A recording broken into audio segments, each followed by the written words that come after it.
In this video, I'll summarize the plot of A Midsummer Night's Dream in about 4 minutes and give you an analysis of the story. Okay, let's get started with the introduction. The play begins in Athens, where Duke Theseus prepares to marry Hippolyta, the queen of the Amazons. Meanwhile, a love triangle unfolds. Hermia loves Lysander, but her father, Aegeus, insists she marry Demetrius. Helena, Hermia's friend, is in love with Demetrius, who no longer loves her.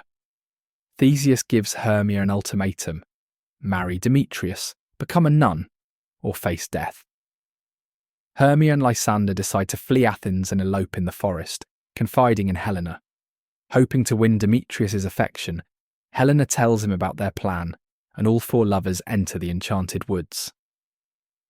At the same time, a group of amateur actors, led by the comical Nick Bottom, prepares a play for Theseus and Hippolyta's wedding.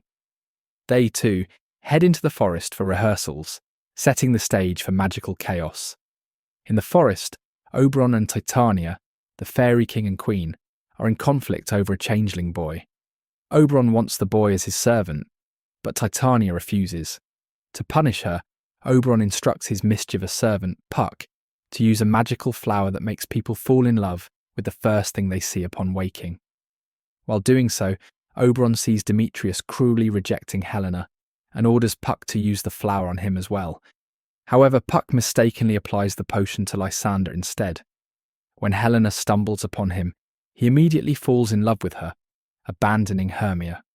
Meanwhile, Oberon applies the potion to Titania, ensuring she will fall in love with something ridiculous upon waking. The love potion causes chaos among the lovers. Lysander is in love with Helena, and when Puck tries to correct his mistake, he enchants Demetrius as well. Now both men love Helena, leaving Hermia heartbroken and confused. The situation escalates as the 2 men challenge each other to a duel, while Hermia and Helena's friendship dissolves into insults. Elsewhere, Bottom and the amateur actors rehearse. Puck, amused by their foolishness, transforms Bottom's head into that of a donkey. When Titania wakes, she falls in love with the ridiculous donkey-headed Bottom, showering him with affection.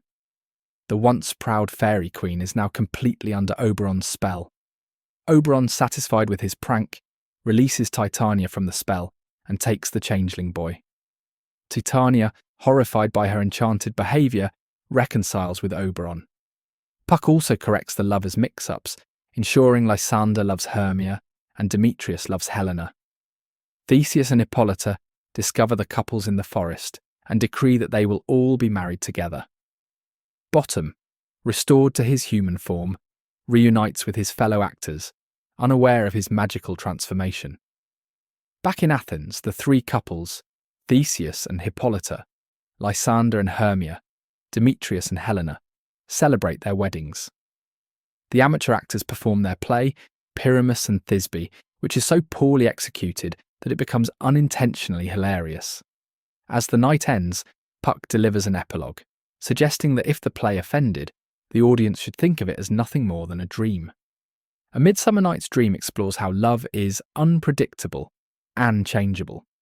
The magical interference in the forest highlights love's irrational nature. People fall in and out of love based on circumstances rather than logic. The play suggests that love is often an illusion, as shown through the love potion and the fickle affections of the characters.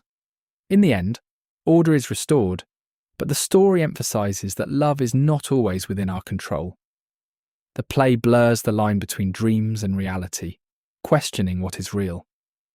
The characters undergo fantastical experiences in the forest, but once they return to Athens, it all seems like a distant dream.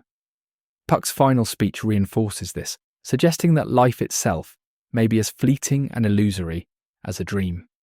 Shakespeare presents theatre as another form of illusion, reminding the audience that the entire play is a constructed fantasy meant to entertain.